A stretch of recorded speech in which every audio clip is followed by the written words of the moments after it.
Remember when I used to make COD Mobile tips and tricks? Yeah, my bad. I haven't been uploading much, which only means I haven't been playing the game. But I want to return in form just in time for Stage 1 World Champs, so I'm making training mode practice drills for aiming and movement that you can use as well. Feel free to take any one of these exercises as warm-ups before you hop on ranked. Before anything else, here's a list of things that you need to prepare. Make sure you have a comfortable and effective HUD, your sensitivity should be good to go, so the training done here will translate to real games immediately. If not, you can adjust it along as you do the training and try not to change it too much. On each exercise, turn on the data panel so you know if you're really accurate. Try to get competitive with yourself or friends and reset your data after you finish an exercise. One last thing, have these builds ready because we're using them on the first part of our training, which is centering. I don't know how you aim, but I always get into a bad habit of tapping aim, then swiping to my target. Whenever that happens, I focus on centering on the target first, then tap on aim real quick before firing. Whenever I feel like my aim is trash, I always go back and focus on this mechanic to regain my aim. To train this,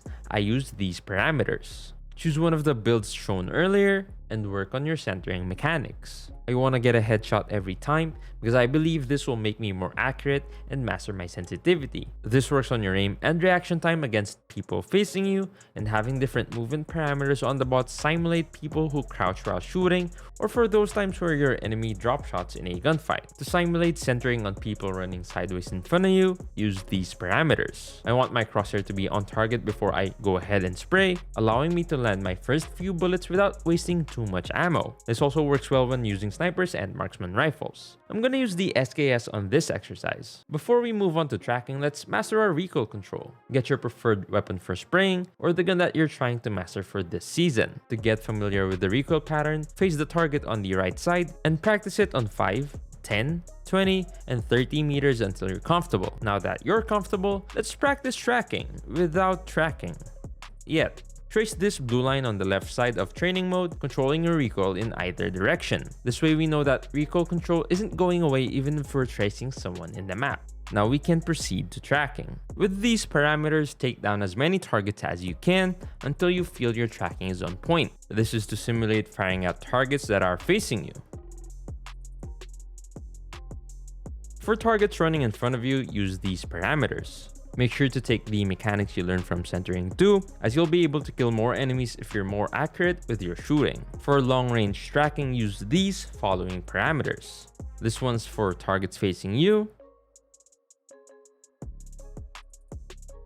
and this one's for targets running in front of you.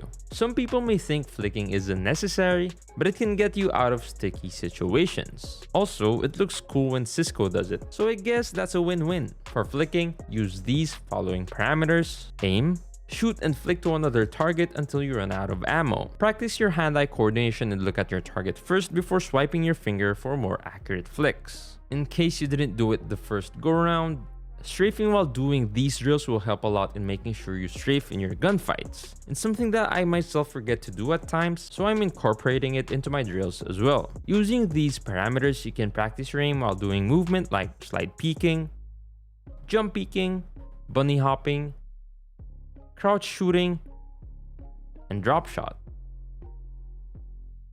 Now from the previous training modes, you weren't allowed to cross over this area, but now that we can now practice close range engagement using these parameters. Kill as many bots as you can with your favorite close range weapon or one of the builds mentioned earlier until you feel comfortable with your movement. This will also improve how you react to sound cues in close range situations. Side note, this is as close as you can get to simulating a CQC encounter in training mode. Keep in mind that if you're behind a wall, 9 times out of 10, a simple strafe speak will work just fine. You only need movement in CQC whenever you're rushing or if you find yourself in a desperate situation. What's your accuracy? Let us know down in the comments below. Pro players compete in the highest levels of the game, and I think we could learn a few things from them. Check out this video right here.